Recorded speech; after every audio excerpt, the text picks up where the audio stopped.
questa inaugurazione, quindi i lavori del municipio, sono una di quelle opere che più ci tenevo.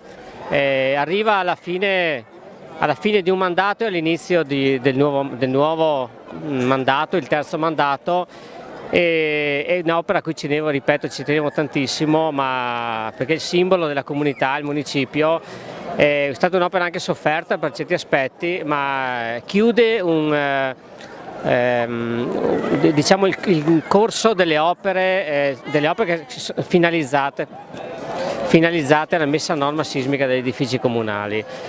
Si chiude un capitolo importante, determinante per la sicurezza del nostro comune. Strutturalmente è stato mantenuto l'impianto originario della ristrutturazione degli anni '80 e quello che è stato fatto fondamentalmente è conferire la resistenza sismica dell'immobile facendo lavorare le murature perimetrali. Per fare questo abbiamo provveduto a collegare queste murature ai solai di piano esistenti e a consolidare queste strutture, che sono quelle che adesso sostanzialmente saranno investite della funzione statica e sismica dell'edificio, e l'applicazione su entrambe le facce delle pareti di una rete in fibra con un nuovo intonaco su entrambi i lati sostanzialmente. Questo è in linea di massima quello che è l'aspetto sismo resistente dell'edificio. A seguire tutte le opere di finitura, le tinteggiature, le pitture esterne e tutti i restauri dei materiali già preesistenti, come è stato indicato dalla sovrintendenza.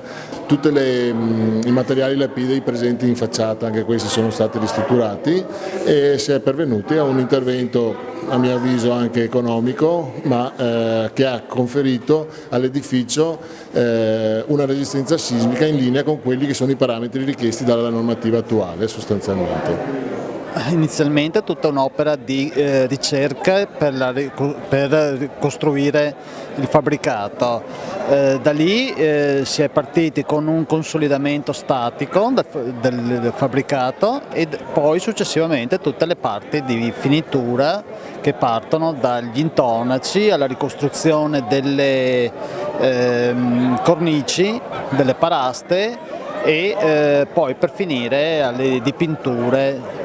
Questo esternamente. Internamente c'è stata tutta un'operazione di rifacimento degli impianti e conseguente finitura interna di serramenti e quant'altro. Ha avuto modo di conoscere la realtà di Moriago?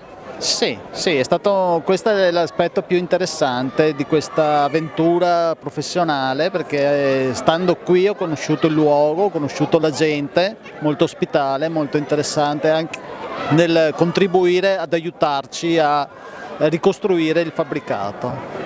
La Regione ha contribuito grazie all'utilizzo dei cosiddetti fondi europei che sono cofinanziati dalla Regione Veneto. Una grande opportunità per i nostri sindaci, per i nostri enti locali, ma anche per tutti i nostri privati, cioè i cittadini che possono partecipare ai bandi della Regione. Devo ringraziare non solo il sindaco di Moriago, Tonello, ma anche gli altri sindaci del quartiere del Piave che utilizzano sapientemente questi fondi, dato che a disposizione ormai i comuni hanno poche risorse, così come la Regione Veneto, ed è importante utilizzare i fondi europei. Non è un caso che la Regione Veneto sia una delle migliori regioni in Italia per quanto riguarda l'utilizzo di questi fondi, che devono essere utilizzati come si deve.